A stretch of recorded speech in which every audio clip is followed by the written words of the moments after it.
Merdeka belajar Bapak Ibu, tentunya di era sekarang pendidikan itu tidak bisa lepas dari yang namanya teknologi. Karena apa? Suka tidak suka, kita sudah memasuki, kalau kita masih di 4.0, tetapi kalau yang di luar negeri itu sudah mau masuk ke 5.0. Cirinya apa? Kalau di luar itu sudah banyak pekerjaan-pekerjaan yang sudah digantikan oleh robot, Bapak Ibu.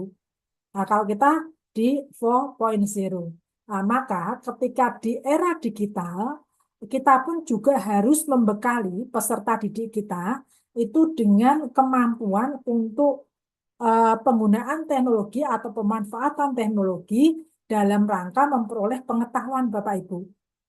Jadi di sini Bapak Ibu bisa melihat pendidikan di era digital merupakan pendidikan yang perlu memasukkan teknologi informasi dan komunikasi ke dalam setiap mata pelajaran. Jadi ibaratnya supaya siswa itu tidak gaptek Bapak Ibu. Karena apa? Ketika mereka generasi sekarang, satuan pendidikan yang sedang menempuh pendidikan di dasar, di fase fondasi, kemudian di fase A, B, C, D, E, dan F, itu nanti ketika masuk di dunia kerja, di era mereka, itu sudah luar biasa Bapak Ibu untuk tantangan teknologi ini. Ibaratnya dunia itu sudah tanpa batas, maka dia harus mulai dikenalkan. Jadi memasukkan teknologi informasi dan komunikasi ke dalam setiap mapel. Dengan munculnya era digital, siswa dapat mengakses semua pengetahuan itu dengan tanpa terbatas ruang dan waktu, Bapak Ibu. Jadi ini dirasakan sekali kemarin ya Bapak Ibu saat tidak memungkinkan dilakukan pembelajaran secara langsung atau tatap muka, itu betapa pentingnya teknologi sebagai alat Bapak Ibu, alat dalam proses pembelajaran. Walaupun mungkin masing-masing satuan pendidikan karena tadi saya katakan kondisinya berbeda, maka juga pemanfaatan teknologi ini disesuaikan dengan kemampuan masing-masing. Lalu peran Bapak Ibu guru di mana? Peran Bapak Ibu ketika era digital itu tidak hanya sebagai pengajar Bapak Ibu, tetapi Bapak Ibu itu juga fasilitator yang membantu peserta didik untuk dapat memanfaatkan sumber belajar yang beragam. Termasuk dengan adanya platform PMM, itu harapannya Bapak Ibu itu sudah membiasakan. Jadi ikut pelatihan atau diklat itu tidak harus yang tatap muka Bapak Ibu, tidak harus yang berbayar. Di PMM itu kan gratis Bapak Ibu.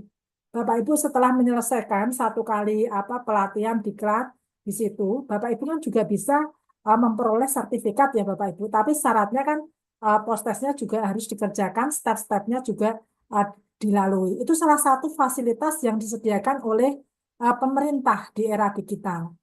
Lalu Bapak Ibu pun juga sudah bisa memanfaatkan beberapa uh, unggahan Bapak Ibu yang ada di sana, misalnya terkait dengan assessment, kemudian mungkin terkait dengan tambahan pengetahuan yang berkaitan dengan modul ajar, lalu bagaimana kita itu membreakdown dari CP ke TP, kemudian menyusun ATP, itu sudah komplit Bapak Ibu.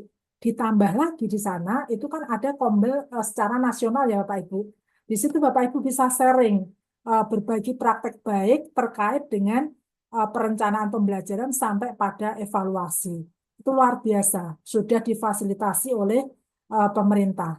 Dan ini pun juga harus Bapak Ibu kenalkan kepada peserta didik, sehingga mereka sudah terbiasa menggunakan teknologi untuk belajar. Lalu yang ketiga, ini yang mungkin di lapangan itu masih belum maksimal Bapak Ibu. Jadi konsep digitalisasi sekolah yang ada pada kurikulum Merdeka itu sebetulnya tidak hanya penggunaan teknologi dalam proses pembelajaran Bapak Ibu, tetapi juga termasuk dalam administrasi sekolah, lalu juga interaksi antara siswa, guru, orang tua, dan juga staf sekolah, hingga manajemen sekolah. Jadi harapannya, Bapak Ibu mungkin yang di sini ada yang sebagai staf tata usaha misalnya, itu Bapak Ibu sudah mulai mengoptimalkan pemanfaatan teknologi dalam pengelolaan administrasi sekolah. Jadi mungkin yang tadinya masih offline Bapak Ibu basis Excel itu bisa naik basisnya adalah akses. Karena kalau Bapak Ibu menggunakan akses, itu kalau membuat report itu lebih cepat. Lalu mungkin yang belum memanfaatkan untuk membuat semacam web, kalau sekolah sudah terfasilitasi dengan internet, kenapa tidak? Kita sudah memakai itu atau menggunakan itu untuk pengelolaan administrasi. Tata kelola surat menyurat secara online, misalnya di UNES sudah menggunakan. Jadi ketika mahasiswa itu ingin melegalisir ijazah, itu tidak harus datang ke UNES, bisa memanfaatkan platform online-nya. Atau ketika itu akan mengisi KRS, juga tidak usah ke kampus, bisa diisi di dimanapun. Nah, itu kalau misalnya sudah terfasilitasi dengan baik. Tetapi sekali lagi Bapak Ibu, kita juga tidak memungkiri Bapak Ibu, kondisi sekolah fundingnya atau pendanaannya itu kan tidak sama ya Bapak Ibu. Maka Bapak Ibu nanti bisa menyesuaikan dengan sumber daya yang sudah dimiliki oleh masing-masing sekolah. Nah, sumber daya itulah Bapak Ibu nanti yang Bapak Ibu optimalkan, dioptimalkan untuk proses digitalisasi. Jadi saya ambil contoh misalnya, kalau kita lihat Bapak Ibu mungkin di antara peserta di belajar era digital malam hari ini, ada Bapak Ibu yang dari SMK ya Bapak Ibu. Untuk CP yang untuk CP SMK itu sekarang kan kalau kita cermati semuanya arahnya ke digitalisasi. Nah, termasuk kebetulan kalau saya di UNES Pendidikan Ekonomi itu ada konsentrasinya ya Bapak Ibu di administrasi perkantoran. Namanya kalau di sekolah SMK itu MPLB. Jadi seperti praktek kearsipan harapannya itu sudah mulai ke digital ya Bapak Ibu. Jadi tidak hanya yang secara konvensional dengan menggunakan praktek dengan kertas langsung filing kabinet, tetapi sudah mampu untuk mengelola secara digital. Tetapi sekali lagi kembali ke kondisi masing-masing sekolah. Kalau saya ke SMK, saya melihat belum banyak sekolah yang punya ini fasilitas lengkap untuk menerapkan praktek kearsipan secara digital. Kalaupun itu fasilitas sudah ada, memang kalau kita beli jadi programnya itu kan mahal ya Bapak Ibu, mahal sekali. Aplikasi itu mahal.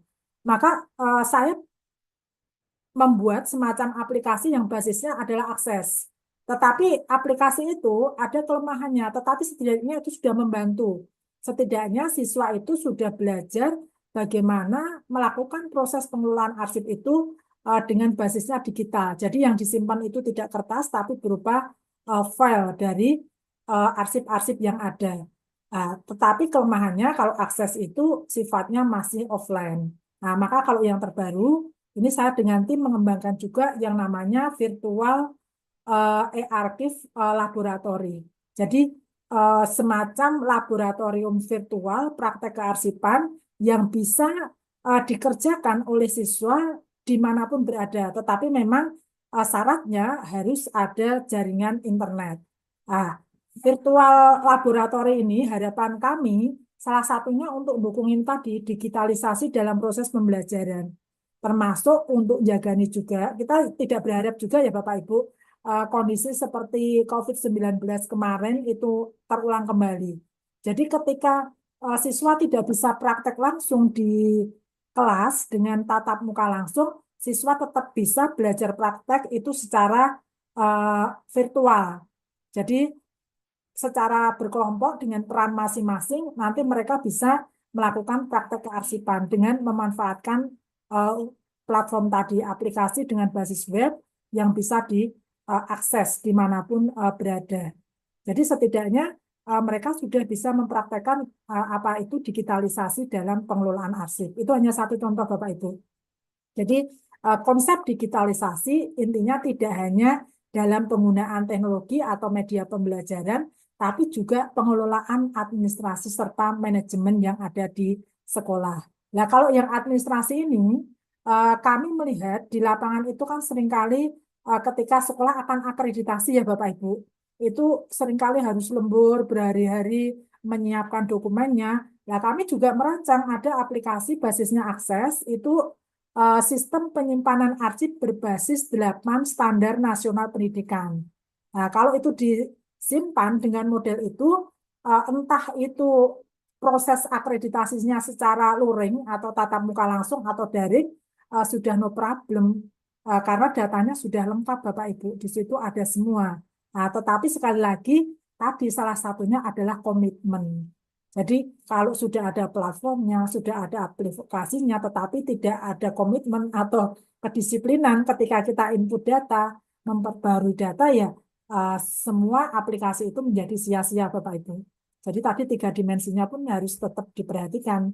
Ada komitmen, ada kemandirian, dan juga ada refleksi.